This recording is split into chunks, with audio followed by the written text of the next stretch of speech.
This is Eagle Owl, and today we're going to talk about yesterday's OTAs. It was the last day of OTAs, and like I said, I like to get every single note before I give my breakdown. And yeah, we're going to talk about some things that happened before with Fangio talking about the players on the defensive side of the ball, and let's get straight into it. All right, man. First of all, I want to give my apologies for my upload schedule. Y'all know I used to have my videos at 8 o'clock, but work changes, changing my schedule. Eagle Owl got a promotion at his corporate job. So there been some things, with my scheduling. Y'all seen videos come out at 12, 9, 10. So I'm just trying to figure it out how they going to have me once I get my set schedule.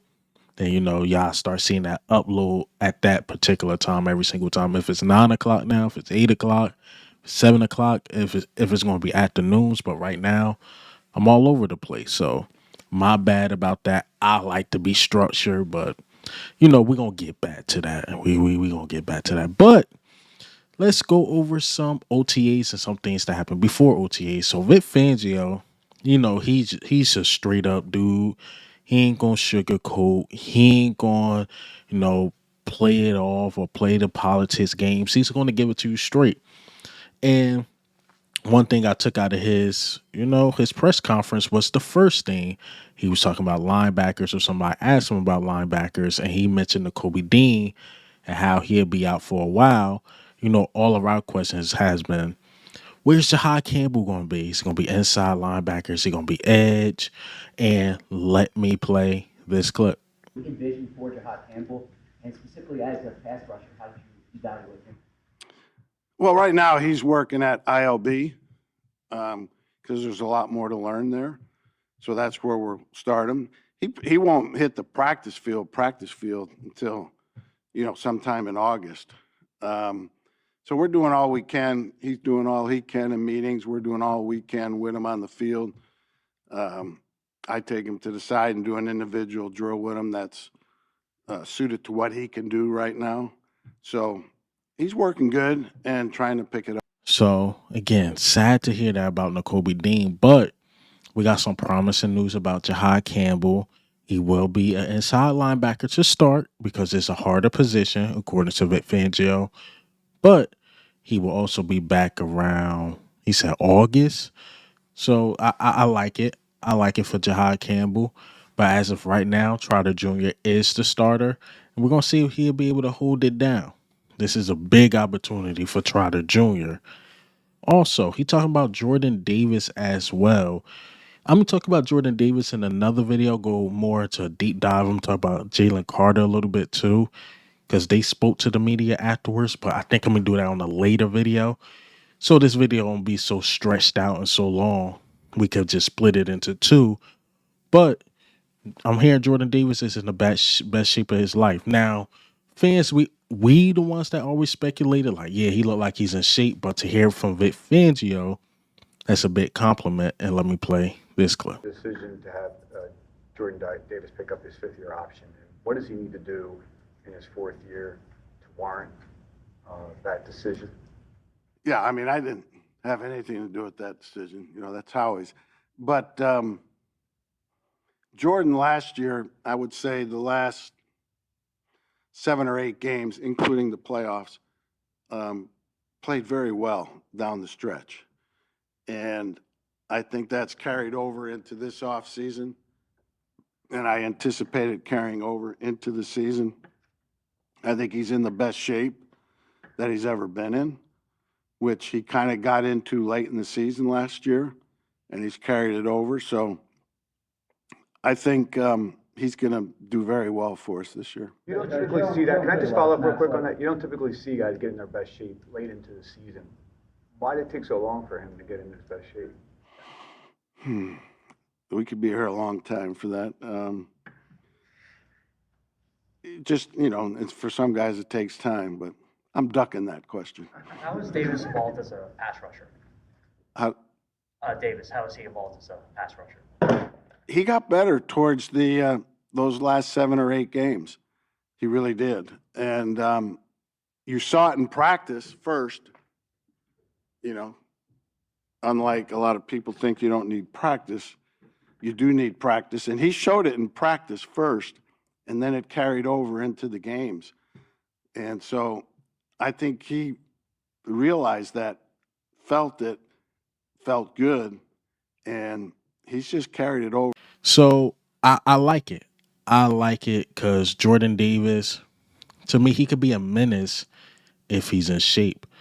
My question about Jordan Davis, and he looked good now. Can it last through a season? Can it last through a season? And he been doing the biking thing. I think I'm using the wrong word. I think it's patelin, something like that. So that's when you ride the bikes, get your cardio up. So yeah, it's starting to look good for Jordan Davis and look like he has a promising future.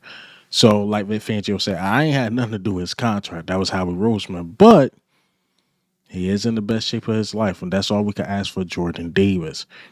But let's go over some camp notes, some things that stood out to me. I got a lot of notes, and let's go over it. So again, no Devontae Smith, no AJ Brown. While AJ Brown did participate in the drills, he did not do like the 7-on-7s or 11-on-11. So Jalen Hurts just worked with, the backups, Danny Graves and stuff like that. Jihaad Dawson, Terrace Marshall Jr. And yeah, the stars wasn't out there. Besides Dallas Goedert, the stars were not out there. But Lane Johnson made a return. Johnny Wilson got an injury we don't know nothing about as well. He's been out too. I know the last practice he did like the individual drills, but he didn't do the team drills like the 7-on-7s, 11-on-11. So the Johnny Wilson injury is something to monitor because I reported that last time and he's still not practicing and his injury is not being disclosed. Nobody's talking about it. I'm not sure why, but that's a weird one to watch. So the one everybody been waiting for, who's going to be the starting safety when Reed Blankenship come in or come back? So it was Reed Blankenship and Sidney Brown. To me, that makes sense. A lot of y'all keep saying Andrew Makuba, Andrew Makuba. I'm like, yes, Andrew Makuba was a dog in college, but he's a rookie and he got some things to learn. He really has to beat out Sidney Brown. Now he did rotate in with Sidney Brown. There was some plays they did play together. There was most plays they did not play together. Lewis Seen got some snaps, and watch out for Adoree Sam. I know Vic Fangio at his press conference he was mentioning like Tristan McCullum a little bit, but a guy that been getting like first team reps has been Adoree Sam. And you got to remember Adoree Sam, he was like big friends with CJ Gardner-Johnson. Him and CJ Gardner-Johnson worked with each other a lot. Ain't no game recognized game. And CJ Gardner-Johnson believe Adoree Sam can really play at a high level. So we got to watch Adoree Sam, man. That's all let me say. Not saying he's going to beat out a safety for a starting position, but he's making a strong push to be that UDFA to be on the roster. So we got to see him in like training camp and even during like preseason. But Adoree Sam is definitely making a name for himself. So that's a name to watch. I keep seeing his name appear. Even getting more snaps than like Lewis Seen and stuff like that. Adoree Sam is the name to watch. So the first team Oline, and shout out to Landon Dickerson because he did not have to do this. I know he's just coming from knee surgery, so it would have been understandable if he did not practice, but he was out there. Jordan Mailata, Lane Johnson, Cam Jurgens even practiced, and then Tyler Steen. So right now, Tyler Steen, even last year, he's going into these OTAs, training camps as the guy. So he got to hold it down because Matt Pryor is breathing down his neck. So right now, Tyler Steen is holding it down. If he doesn't get hurt, he'll be fine. That'll be his spot to lose. So this was an interesting one. And this Cooper DeJean thing, we're going to deep dive into it. But Cooper DeJean played outside corner. But to me, the guy they put in that slot was Perry Nicholson. I know he was on the team last year, and I think he made the practice squad. But it's interesting how we want to use Cooper DeJean because what Vic Fangio said, like he would use him at that corner position, which he said we don't use base a lot, but if we use base, he would like to see Cooper DeJean at that corner or even at safety. I think the premise of Cooper DeJean right now is to find a way to keep him on the field 100% of the time. That's what we're looking to do because Cooper DeJean is too good just to play 75 or 73% of the snaps. How can we keep this guy on the field at all times? And that's what we're looking for. So safeties are struggling and we go into like that base. And say if Kelee Ringo win the spot, I think we'll find a way to keep Cooper DeJean on the field, even if it's at safety, if the safeties are struggling. Now, Sidney Brown or Andrew McCord is playing lights out. I think when we go into base, they will just have Cooper DeJean on that outside. But again, I just think it's a way to keep him on the field. But I could play the clip for you guys of Vic Fangio talking about Cooper DeJean and keeping him just on the field in general, safety or cornerback. But yeah, let me play this clip. With Cooper DeJean? Yeah, we'd like to keep him at nickel. And then in our base package, we'll find a spot for him, either at corner or safety. I think a lot of it will end up depending upon how the rest of the guys develop and where do we most need them. So it will be determined by what's best for him and what's best for the team. And it'll probably, what's best for the team will win out in that decision. But he's capable of playing corner and he's capable of playing safety. What's your Also, Determining whether he plays at safety or the outside? well, I think he would play very well at safety. I think it suits his skill set, things that he does well. I just think he would do very well in there. How many, you guys, we played 21 games last year. How many base snaps do you guys think we played? 20%. 75? No, you're way off. 30. 10%, 15% around. Yeah, about 160 total. I love to see it. I love to see it because again, I agree with Fangio. Just find a way to keep him on the field. He's too good to be being on the bench, right? Another thing we could talk about is the Kelee Ringo versus Adoree Jackson. To start, it was Kelee Ringo this time, and Adoree Jackson was rotating. So it was him and Adoree Jackson, so it was a good battle. And speaking of Adoree Jackson, just to get derailed off the notes a little bit, he spoke to the media, and to me, he brings a very positive vibe. He spoke highly of Kelee Ringo. He just spoke in general, like, why is he such like a happy guy, jokester? And let me play this clip. Here, hold on a second. What stands most out about Kelee is that he is a freak of nature. Just his tangibles, being that tall, being able to have speed, his movement. I just really learned that he's from the West Coast this whole time. I thought he was actually a Georgia boy. So that's one of the coolest things, and he's my locker mate. So to be able to talk to him, he's a funny dude. Good people. And that's one thing I'm gonna say about everybody here. Like coming in, I didn't know how I would be, accepted or how they would, gravitate towards me or how I would gravitate towards them. But to them, for me coming in, open arms and them the same way, welcoming me and making me feel at home, that's for everybody. I'm appreciative of that. I just think about, times where I was when I wish I was here, So when I was a kid, I wanted to, be in the league, whatever it may be. And now that I'm here, regardless of what may be going on in my life that's, negative, that I might not feel my best, then I just remember about times when I wish I was here or I wish I had all the things that I have now, and the Lord has been so good to me. So I always try to keep it on the bright side because things could be a lot worse. I done battled and deal with injuries. I done been on winning teams. I done been on losing teams. So just being in that moment, I can't think of the past, can't think of the future. So just staying in this moment, staying present, and, taking advantage of every opportunity has been a way for me to, stay in this moment and be positive. Now, I will say this. While, Slay is no longer in the locker room, and, we kept saying, like, who going to bring that, that energy that Slay bring. Now, some fans don't like his energy. They happy as out, but Slay made football fun. While it could be a gruesome sport and you got to be mean all the time, Slay made it like joked and laugh and stuff like that. Sometimes I wish he didn't do that, but that's a positive vibe in the locker room. And it seemed like Adoree Jackson is going to be that vibe, that funny, cool guy. So we'll see. We'll definitely see. Also, another slot corner who got first team reps, and I just thought this was, it should have happened, was Mac McWilliams.